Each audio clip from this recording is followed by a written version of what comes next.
Greetings, it's Harriet here. I hope you're all keeping well. Welcome back to MyfanwyNia studio here in Leitrim's Iron Mountains. Today I am sharing another short watercolor in my sketchbook. This painting is again one of the prompts from Kitty Floss's February Instagram art challenge, which was called Hearts and Flowers. This prompt was from day 27 and the prompt was Pastel. For this prompt, my initial thoughts were kawaii, cutesy, Lolita and sweet. I wanted to do a pastel motif that had an air of the Sweet-Lolita aesthetic, reminiscent of a print that you might find on a Sweet-Lolita dress, which colors are usually baby pinks, blues, whites and other pastels. I really love this aesthetic. It's a fashion subculture from Japan that is highly influenced by Victorian style clothing and styles from the Rococo period, with its doll-like appearance and large bows adorning the hair and baby doll dress ending in a sea of ruffles just above the knee. Sweet-Lolita is most instantly recognizable and widespread of Lolita looks. Dolls, cuddly toys, and references to Victorian children's literature, most notably Alice in Wonderland, are key characteristics of this look. The dresses often feature cute-themed prints. Common motifs include berries, nursery illustrations, and fantasy elements. Animals and flowers are also quite common. Its subsequent popularity owes much to the boutique chain Baby the Stars Shine Bright, which first opened its shop in Tokyo, Japan in 1988. I started my piece by drawing around my card cutout heart, which I have been using for all of the pieces in this series. The initial sketch, I placed a character within it with long white rabbit ears. I knew I wanted to include a harlequin diamond pattern as the background of my design and include a scalloped edge around the heart. I used a blue aquarelle watercolor pencil to get this basic composition, and then I washed out the line work, softening the sketch. This gave me a lovely starting place of baby blue. I wanted it to have a tactile quality to it, so I introduced a little bit of pale cerulean blue onto the wet paper and let the pigment disperse, creating a mottled effect. Once this was dry, I then filled in the lilac color of my harlequin pattern. I also introduced a baby yellow on the moon and stars and on my character's dress, which I added some detail on the dress's folds with some baby blue.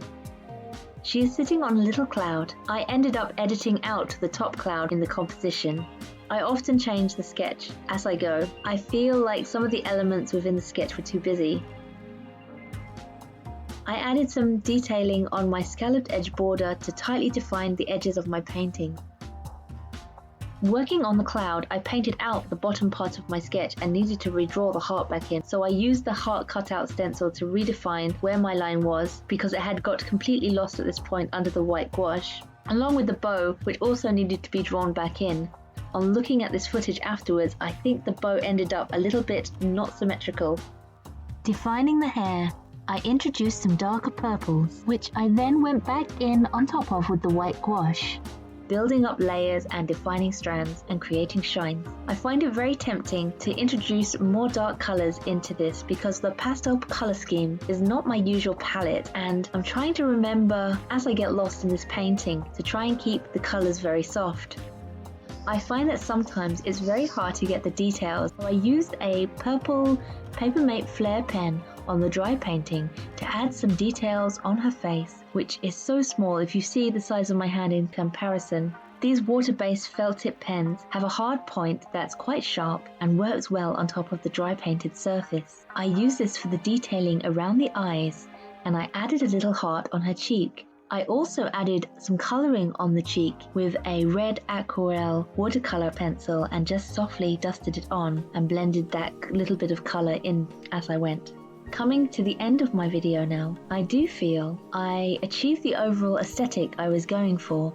I could imagine it on a dress or skirt maybe, multiply mirrored versions of it all the way around a skirt. I think it has that quality to it. It would probably have other patterns and elements around it, but as a motif, I really like how it turned out. We are coming to the end of my time-lapse now, and I do hope you enjoyed it. If you've made it this far, thank you so much for watching. I truly hope that you all stay safe. Do take care of your physical and mental health. and keep creating the art.